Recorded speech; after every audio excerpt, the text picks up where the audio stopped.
Hello guys, Solo Sagittarius. Welcome dito sa aking channel, Kabalaran 888. Welcome. Alamin natin kung anong messages, vibration, gabay energy para sa lahat. This is general reading, so pwede kang makaresonate, Sagittarius. Gamitin mo ang iyong intuition sa panonood. Okay? Okay.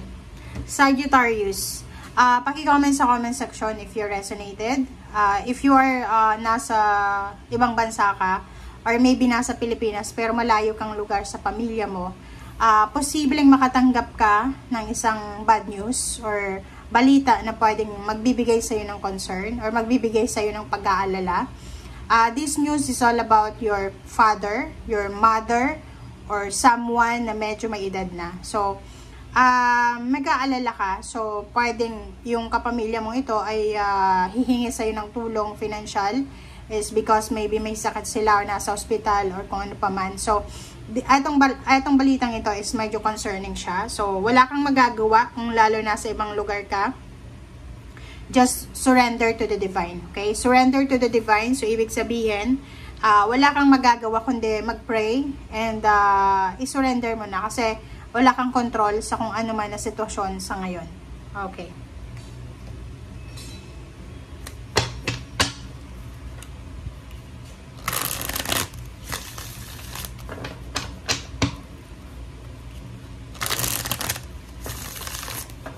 Sagittarius.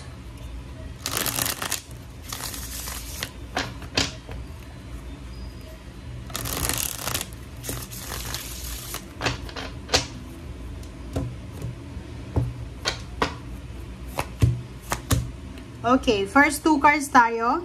Ayun. So, merong Death card and Queen of Cups. So, this one, merong Sagittarius sa posibleng may endings dito.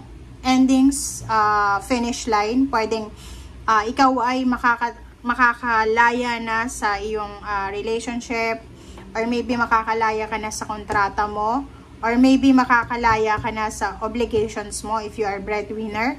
So, basta mayroon dito na matatanggap ka na balita or confirmation na posibleng you are free from anything, but may death card, so katapusan na siya. So, ikaw lang yung makakasagot niyan. Okay. So, dito naman sa 3 cards na to, may iba naman sa inyo dito, Sagittarius, na posibleng makakatanggap kayo ng balita.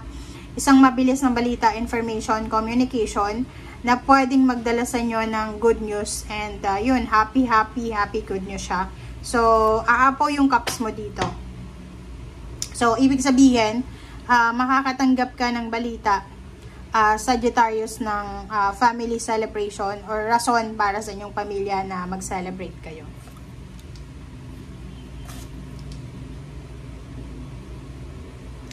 Isang Sagittarius dito, ang posibleng meron siyang pinagdadaanan na like family problems.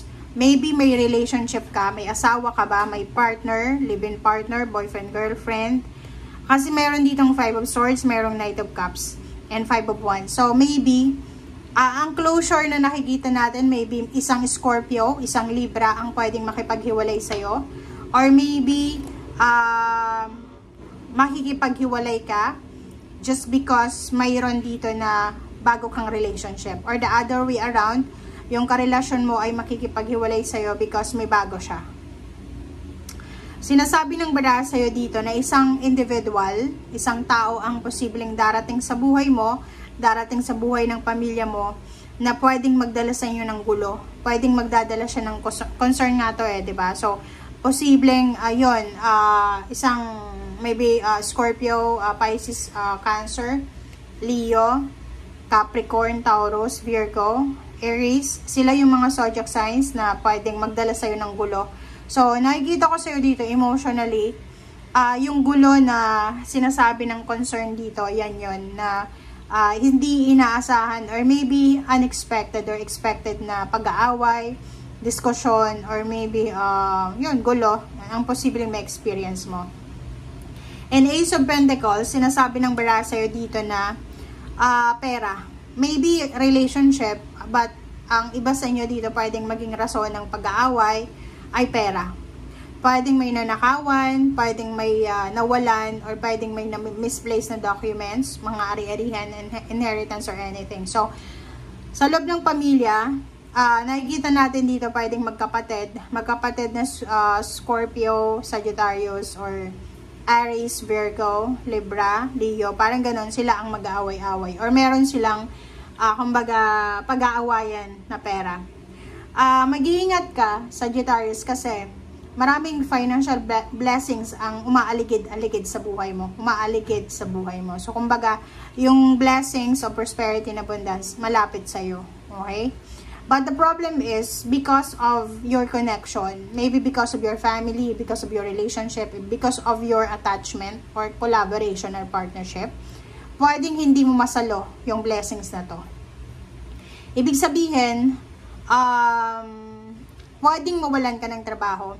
Or maybe, pag hindi mo masyadong naalagaan yung trabaho mo ngayon or business, pwedeng maagaw yan sa'yo ng ibang tao. And nakikita ko sa'yo dito, sa relationship, mag-asawa, mag-boyfriend, mag-girlfriend, panay-away nyo. Ang gulo, diba? Parang, posibleng makaramdam ka ng selos. Posibleng yung partner mo makaramdam din ng selos. Basta may isang tao dito na papasok sa buhay nyo, na pwedeng siya ang rason para mag-away kayo, magkahiwalay, and para matapos yung relationship.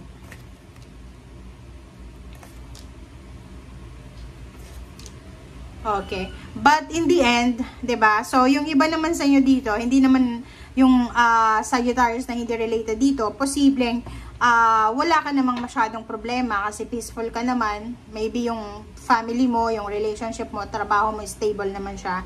And may good karma na posibleng darating sa'yo, may kasal na pwedeng gawin, or pwedeng may wedding anniversaries, birthdays, or any anniversaries or celebration na posibleng gagawin. Etong dasa na to, this is the happy card. So, sinasabi ng barahan na isang karmic justice, karmic blessings, ang posibleng papasok sa buhay mo na pwedeng magdala sa'yo ng blessings. Judgment, and then Chariot. So, meron din dito na Sagittarius na makakapag-desisyon siya na mag-travel. Magde-desisyon siya na lumipat ng trabaho, baguhin yung negosyo, umuwi sa Pilipinas, umuwi sa probinsya, makipaghiwalay, parang ganon. So, nakikita natin dito yung isang mabilis na desisyon ang gagawin mo. So, paki-comment sa comment section if naandito ka na sa sitwasyon na to kasi napakabilis na to eh. Isang mabilis na travel, isang mabilis na desisyon na pwedeng maging source of, diba, sadness, concern para sa'yo. So, comment down below. Bye!